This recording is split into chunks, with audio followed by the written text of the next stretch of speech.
I'll finish as well, shall I? Oh, sorry. Oh. Aiden, that was very, very tense. I mean, I imagine there's a feeling of enormous relief to just get the 2 points.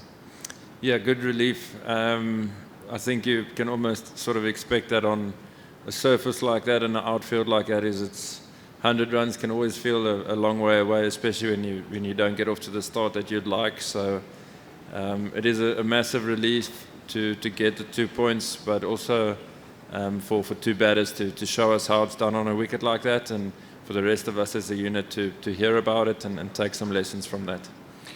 Can you explain just why it's so hard to score runs? Well, I mean, the outfield is obviously very, very slow, but the pitch is, I mean, you know, like 100 for 100 to be competitive, it would normally be sort of unplayable, but it doesn't. Why is it so hard to score runs? I think from a fielding point of view, you can really squeeze. You can be nice and close. So normally when you're hitting it nicely off the bat, it sort of beats the inner ring, but I feel like here it doesn't. Obviously the pitch was quite slow today as well, so that makes it even tougher to get it through the ring and at least get a partnership built. So that's probably the reasons why it's tough. I think if you look at it from a going sideways point of view, it's probably a bit less today actually, so that was nice for us as batters to see and feel, but still really challenging to score and put bowlers under pressure. We're supposed to be talking about Bangladesh, sorry.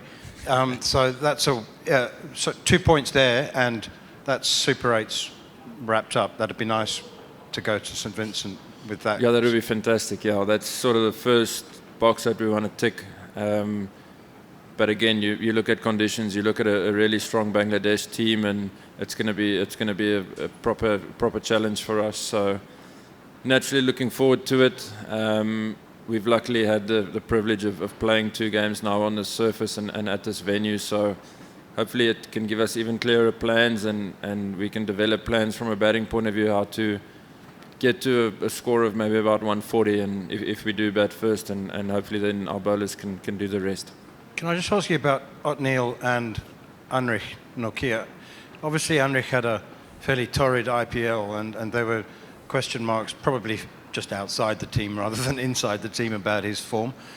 So a word about how dynamic he's been, and also Otniel. Nobody can score a run against him.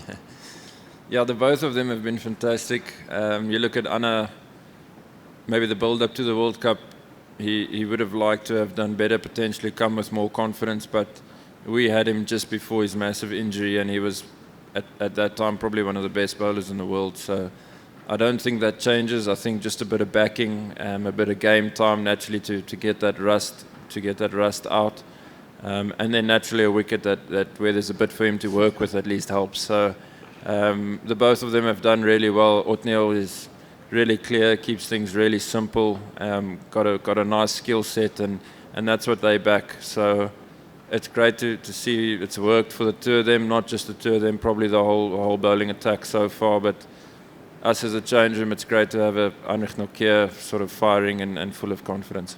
And finally from me, are you able to follow the tournament in 6 or 7 countries and different continents, different times of the day, and or are you going to wait, look at that later and just focus on your own stuff?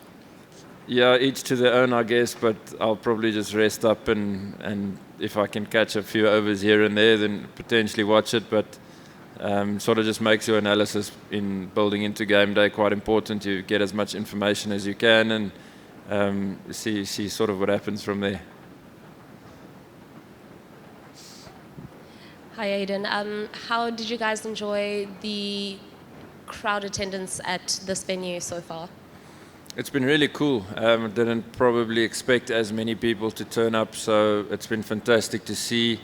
I think there's proof that there's quite a few South Africans that are living this side now, so for them to come out in their numbers, get behind us in games that maybe are a different type of entertaining. It's not your usual boundaries and ball flying everywhere, but to turn up, back us ultimately as a team and us representing them has been quite cool to see them pull out in their numbers here at the stadium. And besides all the talk about the pitch, how have you, what is your impression of this venue as a whole? It's a beautiful venue. You always have to think back and think. In February it was basically under snow, I believe, and for them to put up a field and a stadium that looks like this is it's a fantastic effort. It all makes sense why the pitch is playing that way. It's still really fresh and just needs a bit of traffic and some time. But all in all, as a venue, it's been really cool. The training facilities are beautiful. And I think once everything sort of settles down and they get that time, it's going to be a fantastic place to play cricket. And finally, Bangladesh always come with a massive amount of fans and a lot of fanfare. How do you guys keep that noise out and just concentrate on the job at hand? Yeah, there'll be lots of Bangladesh supporters, I'm sure.